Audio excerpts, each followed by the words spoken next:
Hello guys, welcome to my channel math in one shot. आज हम discuss करेंगे हमारा नेक्स्ट चैप्टर डिफरेंशिएशन। हमने चैप्टर नंबर 3 और 4 को कंप्लीट कर लिया है। मैंने चैप्टर नंबर 1 और 2 की मैं जल्द ही एक लाइव क्लास डालूंगी जिसमें हम कंप्लीट कवर करेंगे, जो कि आज डेट शीट आ चुकी है क्लास 10 सीबीएसई की और क्लास 12 सीबीएसई की। तो वेबसाइट पर भी वो अवेलेबल है। तो हमारा मैथ का पेपर जो है वो बीच में लाई करेगा 12th क्लास का, और 10th का हमारा पहले है। तो बैक टू बैक आपके पास लाइव सेशंस आएंगे कंप्लीट चैप्टर्स के, जिससे आपकी क्विक रिवीजन हो जाए। और उसके साथ प्रीवियस ईयर पेपर का भी हम डिस्कशन करेंगे। उससे पहले हम कोई भी चैप्टर स्टार्ट करने से पहले उसके फॉर्मूला डिस्कस करते हैं। तो यहाँ पर जो हमारे 6 ट्रिग्नोमेट्री रेशियोज़ हैं या जो हमारे अलजेब्राइक फंक्शंस हैं, उनका हम कहाँ कहाँ डिफरेंशिएशन के फॉर्मूले, डिफरेंशिएशन जब हम सोल्व करेंगे तो कहाँ कहाँ हम यूज़ करने वाले हैं, उन सारी चीज़ों को हम एक बार ओवरव्यू कर लेते हैं। तो अगर हमें डिफरेंशिएशन फाइंड आउट करते हैं साइन एक्स का, तो हमारा साइन एक्स का जो डिफरेंशिएशन होता है वो होता है हमारा कोस एक्स। कोस एक्स का हमारा डिफरेंशिएशन होता है minus sine x. Tangent x का होता है हमारा sec square x. Secant x का होता है secant x into tangent x. Cosecant x का होता है minus cosecant x into cot x. और कोट एक्स का होता है हमारा माइनस कोसिकेंट स्क्वायर एक्स। और डी बाई डी एक्स हमारा साइन इनवर्स एक्स करेगा 1/√1 minus x square. D by D x अगर हम कोस इनवर्स एक्स का करते हैं तो जो हमारा साइन इनवर्स एक्स का है उसी के साथ नेगेटिव साइन आ जाता है -1/√1 minus x square. Cosecant inverse x का होता है -1/x into √1 minus x square. Cot inverse x का होता है -1/1 plus x square. Tangent inverse x का होता है 1/1 plus x square. Secant inverse का होता है 1/x√1 माइनस एक्स स्क्वायर। देखो, इनको याद करने का तरीका क्या रहेगा। साइन का बाई कोस है तो कोस का बाई क्या आ जाएगा, साइन, यानी कि माइनस साइन। फिर 10 का सीकेंट है तो सीकेंट के साथ 10 भी आएगा, यानी कि सीकेंट इंटू 10। ठीक है, साइन वही हमारा पॉजिटिव ही रहेगा। फिर हमारा 10 की जगह अगर हम कोट लेते हैं तो यहाँ पर सेक की जगह क्या आ जाएगा, कोसेक स्क्वायर, बट किसके साथ आएगा, माइनस के साथ आएगा। तो बेसिकली यहाँ पर हमें इस तरीके से इनको कोरिलेट कर लेते हैं। अगर हमने साइन इनवर्स एक्स का याद कर लिया तो कोस इनवर्स एक्स का अपने आप हो जाएगा। अगर हमने कोसेक इनवर्स एक्स का कर लिया तो हमारा जो सेक इनवर्स एक्स का वो अपने आप हो जाएगा। अगर हमने टेन इनवर्स का कर लिया तो कोट इनवर्स का अपने आप हो जाएगा। नेक्स्ट हमारा फॉर्मूला आता है D by D x of log x का। लॉग एक्स का हमारा जो डिफ्रेंशिएशन होता है 1/x। अगर हम u प्लस वी के लिए सोल्व करते हैं तो डेरिवेटिव हमारा u का प्लस डेरिवेटिव हमारा रहेगा v का। u माइनस वी का करेंगे तो डेरिवेटिव हमारा u का रहेगा और डेरिवेटिव फिर माइनस में हमारा रहेगा v का। अगर हम u इंटू वी को सोल्व करते हैं तो चाहे आप 3 की प्रोडक्ट को सोल्व करें चाहे 2 की, एक का डिफ्रेंशिएशन करो, 2 को एज इट इज़, ठीक है, 3 का कर रहे हो तो फिर जिसका डिफ्रेंशिएशन कर दिया उसको एज इट इज़ रख लो, एक को और रख लो, और दूसरे का डिफ्रेंशिएशन, फिर एक का डिफ्रेंशिएशन, जिसका डिफ्रेंशिएशन लास्ट में नहीं हुआ उसका करो। जैसे मान लो u v w, जैसे 3 है तो u का कर लिया v w as it is, फिर प्लस का साइन, फिर v का कर लिया u और w एज इट इज़, फिर प्लस का साइन u और v एज इट इज़, फिर किसका कर दिया w का। तो इस तरीके से भी एक एक करके हम डिफ्रेंशिएशन को सोल्व कर सकते हैं। अगर हमें डी बाई डी एक्स निकालना है u बाई वी का, तो हम v का कर देते हैं स्क्वायर, v रहेगा as it is derivative of u minus u रहेगा as it is derivative of v। अगर हम डी बाई डी एक्स करते हैं x की पावर n का, तो पावर हमारी आगे आ जाती है और एक पावर हमारी क्या हो जाती है, लेस हो जाती है। डी बाई डी एक्स अगर e की पावर x का करेंगे तो e की पावर x का e की पावर x ही आता है, और e की पावर x का जो हमारी इंटीग्रेशन है वो भी e की पावर x ही आएगा। तो log a minus log b, यानी कि log m minus log n equal आता है log a बाई बी के, यानी कि जो डिवाइड है वो माइनस को अटेन करवाती है और जो प्लस है वो मल्टीप्लाई को कराती है। और D by D x of x का 1 के इक्वल आता है। कैसे आता है 1 के इक्वल, यहाँ पर x की पावर हमारी अंडरस्टूड है कि क्या है, 1 है। पावर इन फॉरवर्ड, यानी कि 1 तो आ गया फॉरवर्ड में, और x की पावर एक लेस होगी तो 1 माइनस 1 क्या बन जाएगी, 0। और किसी की भी पावर 0 1 के इक्वल आती है तो 1 मल्टीप्लाई 1 किसके इक्वल आ जाएगा, 1 के।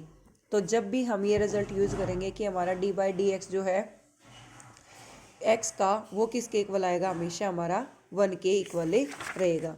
एक्सरसाइज डिस्कस करते हैं। एक्सरसाइज है ये हमारी 5.2 एनसीईआरटी बुक के अकॉर्डिंग। चाहे सीबीएसई बोर्ड है चाहे एचबीएसई बोर्ड है, जो एनसीईआरटी की बुक्स हैं वो हमारा मेन बेस है। अगर हमारे वहाँ से बेसिक कंसेप्ट क्लियर हो जाते हैं तो हम फिर क्वेश्चंस को एक हायर लेवल पर R D Sharma, R S Agarwal, इन सारी बुक्स से सोल्व कर सकते हैं। तो यहाँ पर हमने अगर डिफ्रेंशिएशन करना है y is equal to sine of x square plus 5 का, तो यहाँ पर y का डिफ्रेंशिएशन हो जाएगा dy by D x is equal to हम d बाई डी एक्स करेंगे sine of x square plus 5 का। यहाँ पर जो एक्स स्केयर प्लस 5 है वो हमारा एज ए साइन का एंगल है। तो यहाँ पर क्या होगा कि फिर हम एंगल का भी करेंगे, अगर x होता तो 1 हो जाता, तो साइन का हो गया हमारा कोस। अब यहाँ पर एक्स स्क्वायर में पावर 2 आगे, एक पावर लेस और 5 कांस्टेंट है। कांस्टेंट का जो हमारा डिफरेंशिएशन आता है वो 0 होता है। तो यहाँ पर 2x को हम आगे लिखेंगे, ये शो नहीं होना चाहिए कि एंगल के साथ है, क्योंकि एंगल सिर्फ हमारा एक्स स्क्वायर प्लस 5 है। तो बेसिकली हमारा आंसर क्या आ जाएगा 2x cos of x square plus 5। Next हमारा y is equal to cos of sine x, y का तो हो जाएगा dy by D x differentiating with respect to x। फिर हमने कोस का किया तो कोस का होता है माइनस साइन, यानी कि माइनस साइन ऑफ एंगल में क्या था साइन एक्स। फिर हम इस एंगल का करेंगे साइन एक्स का, उसका हो जाएगा कोस एक्स। तो क्या आ जाएगा कोस आ जाएगा आगे minus cos of sine into sine x. ये सारी हमारी टर्म क्या होगी कंबाइन। ये कंसिडर मत करना कि ये साइन एक्स का जो डेरिवेटिव यानी कि एंगल का जो डिफ्रेंशिएशन आ रहा है वो हमारा एंगल में ही लिखा जाएगा, नो। नेक्स्ट हमारा question number 3, y is equal to sine of A x plus b d Y by D x is equal to D by D x of sine a x plus b d by D x हम करेंगे ए x plus B का। देखो sign का तो क्या हो जाएगा कोस, ए x plus B में ए कॉन्स्टेंट है वो बाहर निकल जाएगा, एक्स का हो गया 1 और बी का क्या हो जाएगा 0। तो हमारे पास आंसर क्या आया A cos of A x plus A B. This one is the correct answer for this differentiation. यहाँ से 1 मार्क का जो क्वेश्चन है वो इजिली पूछा जा सकता है कि किस चीज़ का डिफ्रेंशिएशन किसके इक्वल आता है। तो हमें वो बाय द फॉर्मूला या बाय द पर्टिकुलर सॉल्यूशन जो है वो पता होना चाहिए कि डिफ्रेंशिएशन किस तरीके से एग्जिस्ट करता है। अब यहाँ पर क्वेश्चन नंबर 4 में हमें गिवन है y is equal to secant of tangent root X. तो D Y by D x is equal to D by D X रहेगा किसका secant of tangent root X का, और डी बाई डी एक्स रहेगा tangent root X का। देखो पहले तो सीकेंट का करेंगे, फिर 10 का करेंगे, फिर रूट एक्स का करेंगे। तो सीकेंट का हो गया सीकेंट इंटू 10, फिर 10 का हो जाएगा सीकेंट स्क्वायर, फिर रूट एक्स का पावर 1/2 आगे। तो ये तो हो गया सीकेंट इंटू 10, यानी कि सीकेंट के साथ एंगल में 10 रूट एक्स और 10 के साथ एंगल में 10 root x. Sec square root x रहेगा एज इट इज 1/2 पावर आगे, एक पावर लेस करेंगे तो 1/2 में से आपने 1 को माइनस किया तो माइनस का 1/2 ही बचेगा, इसलिए हम इसको लिख देंगे डिवाइड बाय, ताकि पावर हो जाए पॉजिटिव। तो यहाँ पर सीकेंट स्क्वायर रूट एक्स सबसे आगे, फिर secant of tangent root X, फिर tangent of tangent root X. ये इतनी टर्म तो सीकेंट 10 रूट एक्स का है डिफ्रेंशिएशन, फिर 10 रूट एक्स का है सेक स्क्वायर रूट एक्स और रूट एक्स का है 1/2 रूट एक्स। इस तरीके से भी हमें जो है यू एक पर्टिकुलर मेथड से स्टेप बाय स्टेप करते चलेंगे। अगर हमारा एंगल में एक्स है तो उसका डिफ्रेंशिएशन ऑलवेज इक्वल टू 1 रहेगा। नेक्स्ट क्वेश्चन में हमें गिवन है y is equal to sine of A x plus B और cos of C x plus D. देखो क्लियरली दिखाई दे रहा है कि ये फ्रैक्शन की फॉर्म में है, और अगर ये फ्रैक्शन की फॉर्म में है तो यहाँ पर हम u बाई वी का फॉर्मूला लगा सकते हैं। v का हो जाएगा square, v as it is रहेगी, डेरिवेटिव होगा u का, plus u as it is रहेगा, डेरिवेटिव किसका होगा v का। तो यहाँ पर v का तो हो गया स्केयर, यानी कि cos square c x plus d, ये v as it is u का डेरिवेटिव, फिर u as it is v का डेरिवेटिव। इसको मैंने मान लिया u और इसका मान लिया v, इसलिए मैं कह रही हूँ u बाई v। तो जब हमने साइन का किया तो प्लस का कोस आ जाएगा और एक्स प्लस बी का ए आ जाएगा, और जब हमें कोस सी एक्स प्लस डी का करेंगे तो साइन सी एक्स प्लस डी आ जाएगा और उसका क्या आ जाएगा सी, और बीच में आता है माइनस का साइन। तो हम इन कुछ टर्म को अगर कंबाइन करते हैं इस तरीके से, तो इस कोस को है ना मैं पहले वालों की डिवाइड बाय अलग लिखूंगी, दूसरों के बाय अलग लिखूंगी। तो यहाँ से एक कोस से एक कोस कट जाएगा, यहाँ भी कोस सी एक्स प्लस डी है और यहाँ पर कोस स्क्वायर सी एक्स प्लस डी है, ये कोस रह जाएगा एज इट इज, और 1/कोस इक्वल आता है सेक के, यानी कि सीकेंट के। तो वो secant of C x plus D आ जाएगा, और यहाँ से C as it is sine of A x plus B. जब कोस को डिवाइड किया तो साइन बाई एक कोस क्या बन गया 10 और एक कोस क्या बन जाएगा सीकेंट।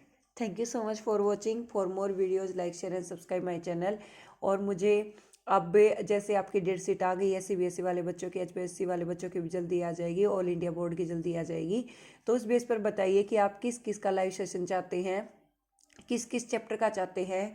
चाहे वो चैप्टर आपका फिजिक्स से बिलोंग करता है, चाहे वो चैप्टर आपका मैथ से बिलोंग करता है, बट फर्स्ट प्रायोरिटी अगर 10th के स्टूडेंट हैं आप, तो आप प्रायोरिटी दें कि आप फिजिक्स केमिस्ट्री और बायोलॉजी में से किस चैप्टर को डीपली चाहते हैं, कि कौन सा ईयर किसको कितने मार्क में कब पूछा गया है और ये कंसेप्ट आपको कितना लिखना है। Thank you so much for watching.